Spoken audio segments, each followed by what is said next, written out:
Welcome to special analysis. నేను రమా మండువా. ఈరోజు అనాలిసిస్లో భాగంగా మనం తీసుకోబోతున్న కాన్స్టిట్యున్సీ ఏదంటే భీమిలి. గతంలో భీమిలి నుంచి ఎమ్మెల్యేగా పనిచేసిన హిస్టరీ అయితే గంటా శ్రీనివాస్కు ఉంది. ఉత్తరాంధ్రలోనే పర్టికులర్లీ పార్టీ ఏదైనా తనకంటూ కూడా ఆ స్థాయిలో పదవులు దక్కించుకోవడంలో గంటా శ్రీనివాస్ ముందుంటూ వచ్చారు. అయితే అలాంటి గంటా శ్రీనివాస్ గతంలో మొన్నటి ఎన్నికల్లో చూసినట్లయితే గతంలో అవంతి శ్రీనివాస్ ఎంపీగా పోటీ చేస్తున్నారు. టీడీపీలో 14లో ఆయన గెలవడం జరిగింది. గంటా ఆ రోజు భీమిలి నుంచి పోటీ చేసి ఎమ్మెల్యే అయ్యారు, తర్వాత మంత్రి అయ్యి ఉన్నారు. అయితే లాస్ట్ ఎలక్షన్స్ కంటే ముందే అవంతి శ్రీనివాస్ వైఎస్ఆర్సీపీ జెండా కప్పుకున్నారు. ఈ క్రమంలోనే ఆయనకు జగన్మోహన్ రెడ్డి భీమిలి టికెట్ కేటాయించారు.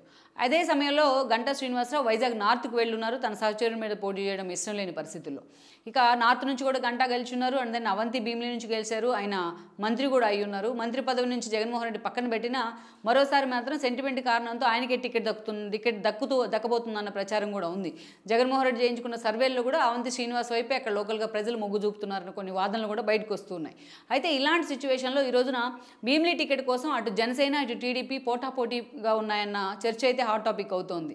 నిజంగానే భీమిలి సీటు మీద అదే స్థాయిలో ఈ రెండు పార్టీలు కూడా ఫోకస్ పెట్టాయి. ఈరోజు గంటాను వైజాగ్ నార్త్ నుంచి ఎలాగైనా సరే భీమిలికి పంపించాలని చంద్రబాబు నాయుడు అనుకుంటూ ఉన్నారు. గంటా కూడా అంత సుముఖంగానే ఉన్నారు. అయితే ఇక్కడే ఒక ట్విస్ట్ అనుకోవాలి.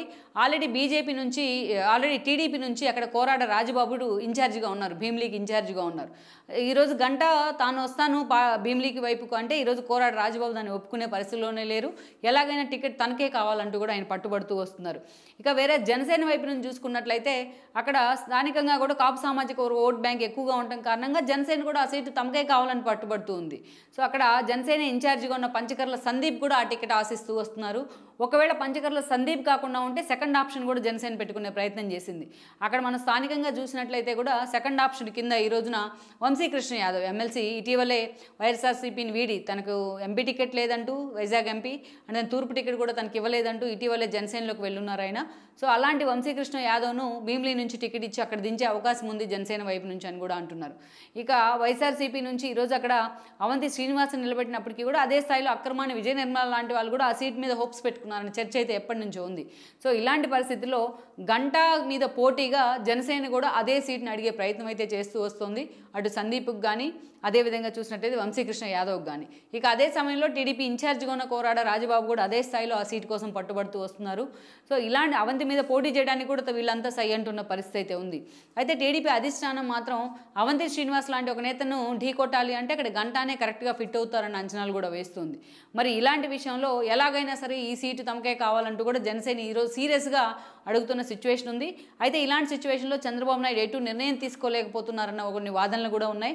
మరి ఈ విషయంలో గంటాన్ని ఎంతవరకు కన్విన్స్ చేసే అవకాశం ఉంటుంది జనసేన అనేది మనం పక్కన పెడితే, బట్ అదే స్థాయిలో జనసేనతో కూడా గంటాకు సంబంధాలు ఉన్నాయి. అటు పవన్ కళ్యాణ్తో కూడా ఆయన ఎలాగైనా జనసేన నుంచి అయినా సీట్ తెప్పించుకోగలరన్న కొన్ని అంచనాలు అయితే వస్తూ ఉన్నాయి. సో అలాంటి సిచ్యువేషన్లో ఈరోజు భీమిలి అనేది ఇంతమంది కాంపిటీషన్ మధ్య ఈ హాట్ సీట్ ఎవరికి దక్కబోతోంది అన్న అంశం మాత్రం నిజంగానే సీరియస్గా ఈ రెండు పార్టీల మధ్య చర్చకు వస్తోంది. చివరికి అటు భీమిలి విషయంలో పవన్ కళ్యాణ్ కన్విన్స్ అవుతారా, చంద్రబాబు నాయుడు కన్విన్స్ అవుతారా అన్న అంశం కూడా మనం చూడాల్సి ఉంది. ఈ వీడియో మీకు నచ్చినట్లయితే please share, like and subscribe R24 Telugu.